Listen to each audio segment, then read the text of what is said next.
Cela peut sembler surprenant, mais saviez-vous que la Bible, ce texte ancien et sacré, regorge de conseils précieux pour accumuler de la richesse? Ces milliers de versets ne se contentent pas seulement de parler de spiritualité, mais abordent aussi des aspects pratiques de la gestion financière. En effet, la Bible propose des enseignements sur l'épargne, la gestion de l'argent et même l'investissement. Ces principes ont prouvé leur efficacité au fil des siècles et continuent d'être pertinents dans notre monde moderne. Nous allons explorer ensemble les 20 leçons les plus marquantes de la Bible qui pourraient transformer radicalement votre approche de l'argent. En appliquant ces conseils, vous pourriez non seulement améliorer vos finances personnelles, mais aussi ouvrir la voie à une prospérité durable. Gardez l'œil ouvert, notamment pour la leçon numéro 12, car elle pourrait s'avérer déterminante pour votre avenir financier. Pour obtenir plus de conseils précieux sur la gestion de vos finances et le développement personnel, assurez-vous de vous abonner à notre chaîne. Nous vous guiderons vers une meilleure maîtrise de votre argent et vers une prospérité durable. Première leçon. Vivre selon ses moyens. Dans le livre des Proverbes, nous trouvons un conseil intemporel. La richesse s'amenuise rapidement, tandis qu'elle s'accumule lentement. Cette maxime met en lumière un fait essentiel. Accumuler des économies ou construire un patrimoine est un processus long et graduel, alors que dépenser de l'argent peut se faire très rapidement. Par exemple, si vous recevez un bonus inattendu ou une augmentation de salaire, il peut être tentant de dépenser cet argent pour des achats impulsifs, comme une nouvelle voiture ou des vacances luxueuses. Cependant, en vous en tenant à dépenser moins que ce que vous gagnez, vous favorisez une santé financière plus stable. Cela peut sembler simple sur le papier. Si vous gagnez 2000 $, il est logique de ne pas dépenser plus de 2000 $. Mais dans la réalité, de nombreux facteurs compliquent cette tâche. La pression sociale, les publicités omniprésentes et notre culture de consommation nous poussent souvent à dépenser au-delà de nos moyens, accumulant ainsi des dettes qui rendent difficile l'épargne et l'investissement. Partagez dans les commentaires les défis que vous rencontrez pour maintenir vos dépenses sous contrôle et les stratégies que vous avez mises en place pour rester dans les limites de votre budget. Deuxième leçon, planifier ses finances. Dans Luc 14, 28 à 30, il est écrit « Qui de vous, s'il veut construire une tour, ne s'assoit pas d'abord pour calculer les coûts afin de vérifier s'il a les moyens de la terminer ? Sinon, il commence à poser les fondations et ne peut finir l'ouvrage. Tous ceux qui le verront commencer se moqueront de lui en disant « Cet homme a commencé à bâtir, mais il n'a pas pu achever. » Ce passage illustre l'importance d'une planification financière minutieuse. Tout comme un constructeur doit évaluer ses ressources avant de se lancer dans la construction d'un projet, nous devons également établir un budget pour gérer nos finances de manière efficace. Sans un budget bien élaboré, il est facile de se retrouver avec des dépenses imprévues ou de ne pas atteindre nos objectifs financiers à long terme. Prenez le temps de créer un budget mensuel détaillé qui inclut toutes vos sources de revenus et toutes vos dépenses, des plus petites aux plus importantes. N'ayez pas peur d'ajuster vos prévisions pour rester aligné avec vos objectifs financiers. Troisième leçon. Préparez des réserves pour les imprévus et les investissements. L'histoire de Joseph dans la Bible offre une leçon précieuse sur la préparation financière. Après avoir interprété le rêve du pharaon, il prédit 7 années de prospérité suivies de 7 années de famine. Joseph conseille au pharaon de stocker 20% des récoltes pendant les années d'abondance pour se préparer aux années difficiles. Cette stratégie permet à l'Égypte non seulement de survivre à la famine, mais aussi de prêter des ressources à d'autres nations, générant ainsi des bénéfices. Cette histoire illustre l'importance de mettre de côté une partie de ses revenus pour faire face aux imprévus et investir dans l'avenir. En mettant en place un fonds d'urgence et en économisant pour des investissements, vous vous assurez une sécurité financière même en période de crise. Idéalement, visez à économiser au moins 20% de vos revenus, une partie pour un fonds d'urgence afin de couvrir les dépenses imprévues et l'autre pour des investissements qui généreront des rendements. Cette approche vous prépare à affronter les défis financiers et à saisir des opportunités pour accroître votre patrimoine. Quatrième leçon. Investir de manière judicieuse pour accroître sa richesse. Proverbe 13, verset 22 déclare « Un homme vertueux laisse un héritage pour ses petits-enfants. » Ce passage souligne l'importance de l'investissement dans la création de richesses durables. L'argent bien investi peut non seulement améliorer votre qualité de vie, mais aussi assurer le bien-être de vos proches et leur offrir des opportunités telles que l'éducation ou des soins de santé de qualité. Investir ne signifie pas être avide, mais plutôt utiliser l'argent comme un outil pour construire un avenir financier solide. Plutôt que de laisser votre argent simplement dormir dans un compte d'épargne où il perdra de sa valeur à cause de l'inflation, envisagez d'investir dans des actions, de l'immobilier, de l'or ou des entreprises. Réfléchissez à la manière dont vous investissez votre argent et partagez vos expériences dans les commentaires. Assurez-vous de vous informer soigneusement avant d'investir pour éviter les arnaques et prendre des décisions éclairées. 5e leçon. Évitez les raccourcis vers la richesse rapide. Dans notre quête pour échapper à la pauvreté, il est tentant de se laisser séduire par des promesses d'enrichissement rapide. Proverbe 28, verset 20, nous avertit « L'homme fidèle sera abondamment béni, mais celui qui recherche la richesse rapide n'échappera pas aux reproches. » Les offres d'enrichissement rapide sont souvent des escroqueries déguisées ou des stratégies à haut risque qui peuvent entraîner des pertes financières importantes. Par exemple, les schémas de Ponzi ou les investissements promettant des rendements énormes en peu de temps sont souvent des signes de fraude. Partagez vos expériences, si vous avez été confronté à de telles offres et comment vous avez évité ces pièges. Les meilleures stratégies pour accumuler de la richesse reposent sur des investissements réfléchis et la patience, plutôt que sur des raccourcis douteux. 6e leçon. Surveillez attentivement vos investissements. Dans la Bible, il est souvent recommandé de garder un œil vigilant sur nos possessions et nos ressources. À notre époque, cela se traduit par une gestion attentive de nos investissements, qu'il s'agisse de biens immobiliers, d'actions boursières ou de participations dans des entreprises. Par exemple, si vous possédez un bien immobilier locatif, il est crucial de suivre régulièrement son état, les loyers perçus et les coûts d'entretien pour éviter toute perte potentielle. De même, surveiller la performance de vos actions boursières et réagir rapidement aux fluctuations du marché peut aider à maximiser vos rendements. La Bible nous enseigne que la prudence et la vigilance sont essentielles pour éviter les erreurs coûteuses et les pièges financiers. Cela implique de ne pas se fier aveuglément aux conseils des autres ou aux tendances passagères, mais de faire preuve de discernement dans la gestion de nos ressources. Par exemple, si une opportunité d'investissement semble trop belle pour être vraie, il est important de faire des recherches approfondies et de consulter des experts avant de s'engager. La vigilance dans la gestion de vos investissements peut également vous protéger des stratagèmes promettant des gains rapides qui sont souvent des arnaques. 7e leçon, entourez-vous de personnes sages et expérimentées. Le soutien et les conseils de personnes plus sages et expérimentées peuvent être inestimables pour votre développement personnel et financier. L'intelligence peut se mesurer de diverses manières, mais la sagesse est souvent le fruit d'une longue expérience et de leçons apprises.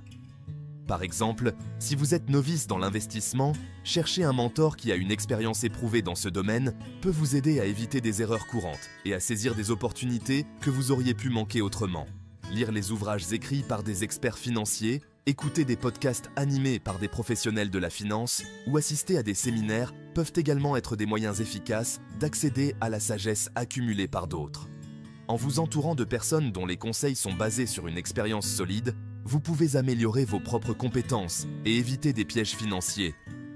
N'oubliez pas que la recherche de la sagesse n'est pas une tâche ponctuelle, mais un processus continu d'apprentissage et de croissance. 8e leçon. Adoptez un mode de vie frugal. Vivre de manière frugale implique de faire des choix réfléchis concernant l'utilisation de vos ressources, en mettant l'accent sur l'essentiel plutôt que sur le superflu. La Bible nous enseigne que la cupidité et le gaspillage sont des obstacles à la prospérité. Vivre frugalement signifie privilégier les besoins essentiels et éviter les dépenses excessives. Par exemple, plutôt que d'acheter des vêtements de marque à des prix exorbitants, vous pouvez choisir des articles fonctionnels et de qualité qui répondent à vos besoins sans compromettre votre budget. Une vie frugale permet non seulement de réduire les dépenses inutiles, mais aussi d'apprécier les plaisirs simples de la vie, tels que passer du temps en famille ou profiter de la nature, qui ne nécessitent pas de dépenses importantes. En adoptant un style de vie plus austère et en vous concentrant sur ce qui vous apporte véritablement du bonheur, vous pouvez économiser davantage et construire une base financière plus solide. 9e leçon. Évitez les créances irrécouvrables. Les créances irrécouvrables peuvent avoir des conséquences dévastatrices sur votre situation financière et personnelle. Proverbe 22:7 souligne l'impact négatif de la dette sur votre liberté et votre autonomie financière. Pour éviter de vous retrouver dans une situation d'esclavage financier, il est crucial de limiter les emprunts et de ne s'endetter que pour des acquisitions productives, telles que des biens immobiliers qui génèrent des revenus locatifs ou des investissements dans des entreprises rentables. Par exemple, contracter un prêt pour acheter une maison à des fins de location peut être une décision judicieuse si les revenus locatifs couvrent les mensualités et les frais associés. En revanche, accumuler des dettes pour financer des biens de consommation ou des vacances peut entraîner des difficultés financières importantes. Soyez vigilants et évitez les créances douteuses qui peuvent compromettre votre stabilité financière à long terme. Assurez-vous également de gérer les dettes existantes avec soin et de rechercher des solutions pour les rembourser efficacement. 10e leçon. Travaillez avec persévérance pour atteindre vos objectifs financiers. Le Proverbe 14, verset 23, enseigne que le travail acharné est la clé du succès, tandis que les paroles sans action ne mènent qu'à l'échec. Cette vérité est universelle et intemporelle. Pour réussir financièrement, il est essentiel de mettre en œuvre des efforts soutenus et de travailler avec détermination. Par exemple, les entrepreneurs à succès, comme Elon Musk ou Jeff Bezos, ont souvent commencé avec des idées modestes et ont investi des années de travail acharné pour réaliser leurs ambitions. Si vous visez la prospérité ou la liberté financière, soyez prêt à consacrer du temps et des efforts continus pour atteindre vos objectifs. Ne vous attendez pas à des résultats immédiats. Le succès durable est souvent le fruit d'une persévérance et d'un engagement constant. Établissez des objectifs clairs, développez des stratégies pour les atteindre et restez motivé même face aux défis. 11e leçon. Fixez des objectifs financiers à long terme. Pour assurer une croissance durable et établir une base solide pour votre patrimoine, il est crucial de penser à long terme. Fixer des objectifs financiers à long terme vous aide à orienter vos décisions et à créer des stratégies efficaces pour atteindre vos aspirations. Par exemple, plutôt que de chercher des gains rapides à travers des investissements spéculatifs, concentrez-vous sur des stratégies d'investissement à long terme, comme les fonds de retraite ou les investissements en immobilier. En mettant en place des objectifs clairs et en élaborant des plans pour les atteindre, vous développez des habitudes financières responsables et vous créez une fondation solide pour votre avenir. Ce processus peut inclure l'épargne régulière, l'investissement dans des actifs de qualité et la gestion prudente de vos dépenses. Avoir une vision à long terme permet également de mieux gérer les fluctuations économiques et de rester sur la bonne voie pour atteindre vos objectifs financiers. 12e leçon. Diversifiez vos sources de revenus pour plus de sécurité. La diversification est essentielle pour protéger et maximiser vos revenus. La Bible, dans Ecclésiaste 11, verset 2, recommande de ne pas mettre tous ses œufs dans le même panier. En ayant plusieurs sources de revenus, vous vous protégez des risques associés à une seule source et vous augmentez vos opportunités de succès. Par exemple, en plus de votre emploi principal, vous pourriez envisager des investissements dans l'immobilier, des actions en bourse ou même des activités secondaires comme le freelancing ou la création de contenu en ligne. Une diversification efficace peut également inclure des investissements dans des métaux précieux, des fonds indiciels ou des startups prometteuses. Assurez-vous que vos investissements sont diversifiés afin de bénéficier de rendements plus stables et d'une protection accrue contre les risques spécifiques à un domaine particulier. La diversification peut également vous aider à mieux gérer les fluctuations du marché et à saisir des opportunités dans différents secteurs. 13e leçon, respectez l'argent sans en faire une obsession. Ecclésiaste 5, verset 10, met en garde contre l'adoration de l'argent, soulignant que l'amour excessif de la richesse peut mener à l'insatisfaction et à des comportements négatifs. L'argent est un outil puissant pour améliorer votre vie et celle des autres, mais il ne doit pas devenir une fin en soi. Apprenez à utiliser l'argent de manière réfléchie et éthique, en évitant la cupidité et l'exploitation. Par exemple, utilisez vos ressources pour soutenir des causes qui vous tiennent à cœur, comme des œuvres caritatives ou des projets communautaires, plutôt que de vous concentrer uniquement sur l'accumulation de richesses. Respecter l'argent implique également de gérer vos finances avec prudence et d'éviter les comportements qui peuvent mener à des conflits ou à des tensions dans vos relations personnelles. En partageant vos ressources et en les utilisant de manière positive, vous pouvez contribuer au bien-être de votre famille et de votre communauté. 14e leçon. cherchez toujours à apprendre davantage. Le roi Salomon est un modèle de la valeur de la sagesse par rapport à la richesse matérielle.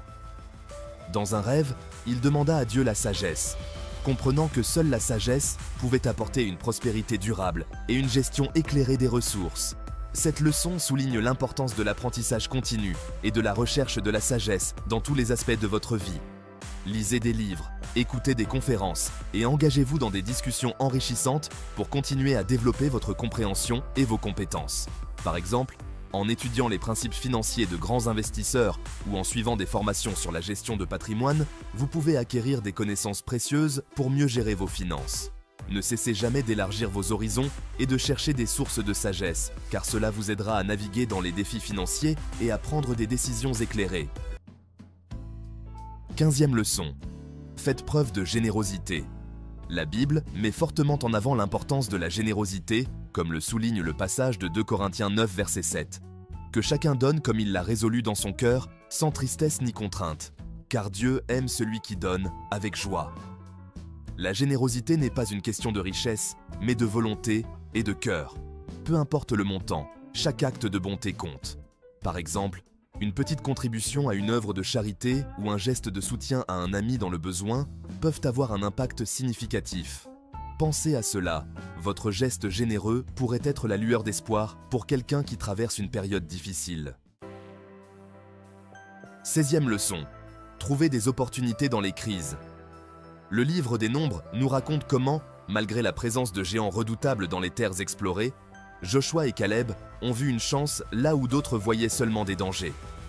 De même, des investisseurs comme Warren Buffett ont amassé des fortunes en achetant des actions pendant les crises économiques, voyant des opportunités là où la plupart paniquaient. Les moments difficiles peuvent souvent ouvrir la voie à des innovations et à des solutions rentables. Par exemple, certaines des entreprises les plus prospères ont émergé en réponse à des crises spécifiques. Dites-nous dans les commentaires comment vous transformez les défis en opportunités. 17e leçon. Optez pour une vie simple et un travail honnête. Dans 1 Thessaloniciens chapitre 4 versets 11 à 12, il est écrit « Efforcez-vous de vivre en paix, en vous occupant de vos affaires et en travaillant de vos mains, comme nous vous l'avons ordonné, afin que vous vous comportiez correctement envers les étrangers et que vous ne dépendiez de personne. » Ce passage nous encourage à embrasser une existence dépouillée et à valoriser le travail honnête. En menant une vie simple, nous évitons les complications inutiles qui peuvent surgir de la quête incessante de luxe et de biens matériels. Par exemple, un travail honnête et une gestion prudente de vos finances peut offrir une sérénité et une sécurité financière qui surpassent largement les plaisirs éphémères du matérialisme. Une carrière honnête et un mode de vie sans extravagance permettent de se concentrer sur ce qui est véritablement important. La paix intérieure, les relations significatives et un sens profond de l'accomplissement personnel. Les distractions superficielles et les tentations de la consommation excessive peuvent facilement drainer vos ressources et votre énergie. En simplifiant vos besoins et en vous concentrant sur des objectifs clairs et réalisables, vous créez un environnement propice à une vie plus épanouissante et satisfaisante. Appréciez les petites choses de la vie et découvrez comment le bonheur véritable peut souvent résider dans les aspects les plus simples de notre quotidien. 18e leçon. Évitez les jeux de hasard. Le jeu peut devenir un piège financier dangereux, comme le met en garde Proverbe 23, verset 4. Ne vous inquiétez pas de devenir riche, soyez prudent, retenez vos désirs. Les jeux de hasard peuvent promettre des gains rapides, mais ils mènent souvent à des pertes importantes. Par exemple, les personnes qui jouent régulièrement peuvent voir leur patrimoine fondre en raison de la nature imprévisible du jeu. Il est préférable de consacrer votre temps et votre argent à des investissements réfléchis et à des stratégies financières solides. Si vous avez des expériences liées aux jeux de hasard, partagez-les dans les commentaires pour aider les autres à éviter les pièges similaires. 19e leçon. Élaborez un plan financier solide. La Bible déclare dans Proverbe 21, verset 5 « Les projets des gens diligents tendent toujours à la prospérité, mais quiconque se hâte de s'enrichir ne restera pas impuni. » Pour construire un avenir financier stable, il est crucial d'avoir un plan bien défini. Que ce soit pour épargner, investir ou gérer vos dépenses, Un plan soigneusement élaboré vous aide à éviter les décisions impulsives et à atteindre vos objectifs financiers. Par exemple, un budget détaillé et des objectifs clairs vous permettent de suivre vos progrès et d'ajuster vos stratégies en conséquence. 20e leçon. Trouvez le bonheur dans ce que vous avez. Recherchez le bonheur dans les petites choses et les relations significatives plutôt que dans les biens matériels. La Bible nous encourage à apprécier les bénédictions simples et à éviter de se laisser happer par la quête incessante de possession. Par exemple, passer du temps avec des proches ou apprécier les moments quotidiens peut offrir une satisfaction durable. Beaucoup de gens se lancent dans des dépenses inutiles en espérant trouver le bonheur, alors qu'il est souvent déjà présent dans les aspects les plus simples de la vie. Partagez dans les commentaires comment vous trouvez la joie dans votre vie quotidienne et comment cela vous aide à éviter les pièges des dépenses excessives. Si ce contenu vous a été utile, nous vous invitons à liker la vidéo et à vous abonner pour découvrir davantage de vidéos comme celle-ci. Explorez également les formations disponibles dans la description pour approfondir vos connaissances. Pour des ressources supplémentaires, visitez notre site web entrepreneurimpact.com. Merci de votre soutien et à très bientôt.